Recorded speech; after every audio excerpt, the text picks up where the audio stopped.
What can be said about the movie Uncle Peckerhead?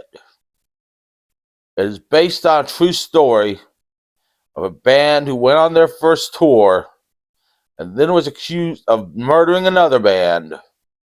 Only in real life, the band got life sentences, and I hope they let them continue to play music in jail like in Blues Brothers, and like Elvis did when he went to jail for molesting 25 young women. This movie starts out with Uncle Peckerhead devouring a guy who he killed. And then we meet our main star, Judy, who is leaving her job at a bakery and is told her scones are better than sex. If you look at the guy, you can tell he's probably never had sex, so he probably doesn't know what he's talking about. Then she goes across the street to a promoter and gives him her demo and tells him she'll call him tomorrow. And he says, "You call me before Friday, and I'm going to burn this motherfucking city to the ground with everyone in it." Then she goes to her house, which has an eviction notice on it, wakes her bandmates up, and prepares to go on tour, but their van is repossessed. So they put notes on other people's vans looking to borrow them, and that's when they meet Uncle Peckerhead, who says he'll drive them and be their roadie. Now, when a middle-aged man, actually he's probably in his 60s, and says, "I'll drive you and be your roadie," to a bunch of 20-year-olds, I don't think that's a good sign. But apparently to these people, it is.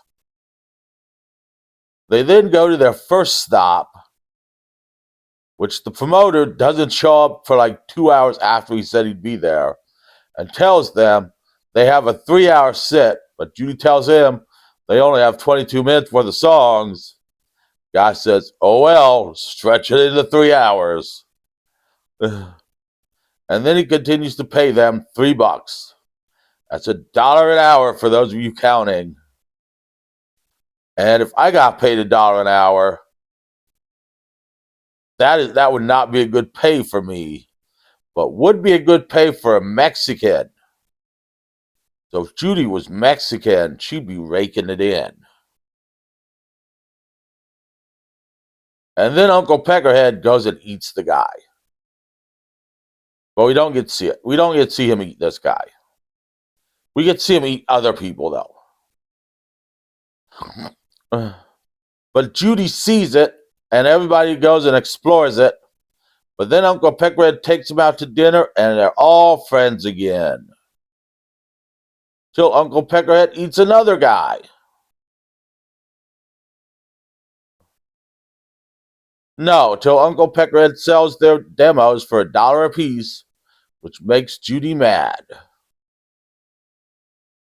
But then they're on the road still, and they run into metalheads where they're sleeping in the van.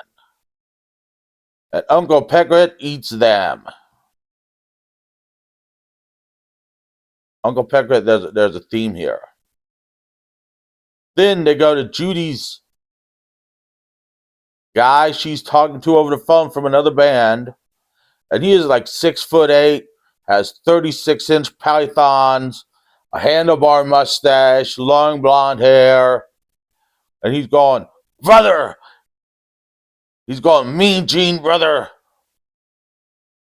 And Judy fucks him because she always wanted to fuck her high school crush, Hulk Hogan, because Judy's like 80 in this movie.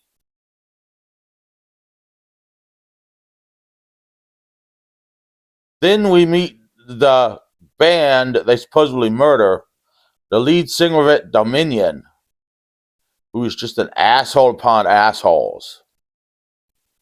And we go and meet them, and apparently Judy is closing out the show and not Dominion, who's been around longer. And then we find out why, because Dominion's music really sucks. But they're staying at a house, with Dominion in, this girl and her grandmother's house with Dominion in. And they see this news article on news piece on TV about a hotel person, two hotel employees getting ate and killed and eaten at a hotel there, just that. So they go check on Peckerhead, who's missing.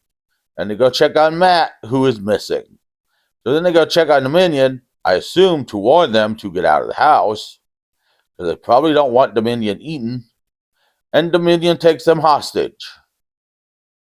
So then Peckerhead, in full monster gear, shows up and eats Dominion. And then shits all over everything. So now Peckerhead and the band and the grandmother and the granddaughter, who are tied up in the van, are going to the last gig, which is the promoter that Judy gave the demo to because she actually got the gig. And they all smell like shit, except for Peckerhead, who probably smells like a lot of blood. And they're getting ready to go on, and Judy and the band get arrested because the grandma and her granddaughter were found in the van. Now, in real life, they went to 4 different trials before they finally convicted these people. In this one, they went to 1 trial and got a mistrial, and they got out. And then at the band show, when they got out, 8 months later, they got out and did a show. Uncle Peckerhead was there, and it was midnight, and he transformed. And that's when the movie ends with screaming as Uncle Peckerhead is tearing through the show, trying to kill the band. And that is Uncle Peckerhead.